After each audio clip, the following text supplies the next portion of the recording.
Hi, and welcome to Week 5 of Friday Night Football and the regular season.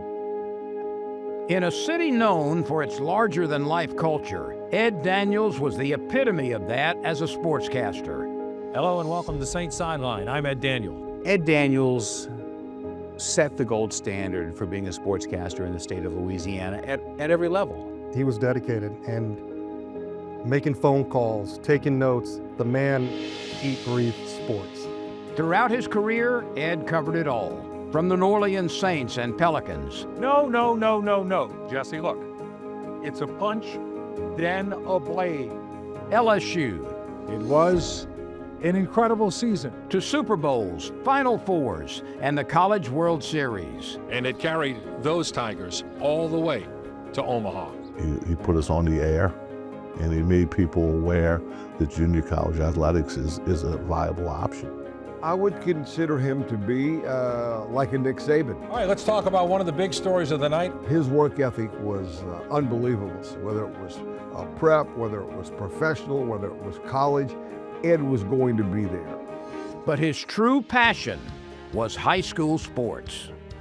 For tonight's Teen Report, we go down and make a right on Claiborne, left on Elysian Fields to Brother Martin. He liked the purity of it. He recognized people who ordinarily may not have ever been recognized for doing something good. But above all, it was his humility to his colleagues, his profession, his city, which set him apart. Hi, and welcome to Know-It-Alls, the game where it really does pay to know New Orleans. What he did was a service to the community.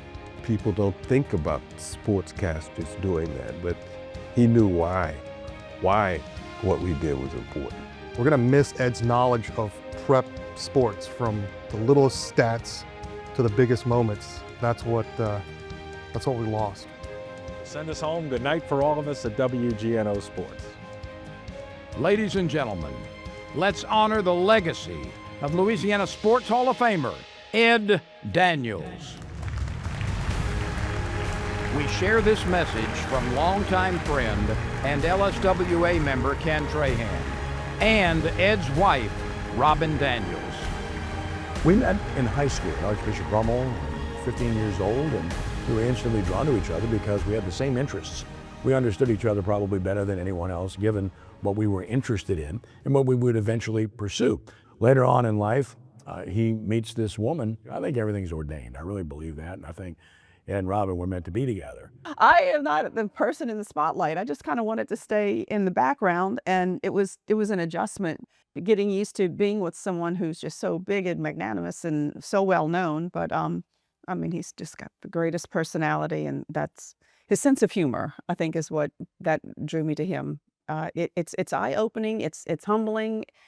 I mean, he would be so honored with all of these honors, and especially this one. I mean, this is a big deal. It is, and to be in there with the kind of people that are being inducted tonight, that's pretty special. So, look, from the standpoint of honors, there are many of them. This is probably as big as they can possibly imagine. And I know if he was here right now, he'd be talking to you about what you're wearing and everything else, right? And Yeah. and making sure you said the right words and all these things, right? Yeah, he was a good guy. Good guy. He's a great guy. And this honor is as special as it gets, and I know this is something that your family will cherish the rest of your lives. Yes, we're very honored. Our family is very honored. It has a perfect ring to it. Ed Daniels, Louisiana Sports Hall of Fame. It's well-deserved. We couldn't be happier for him. As my best friend in life, I'm deeply appreciative. We thank the Louisiana Sports Hall of Fame. Thank you.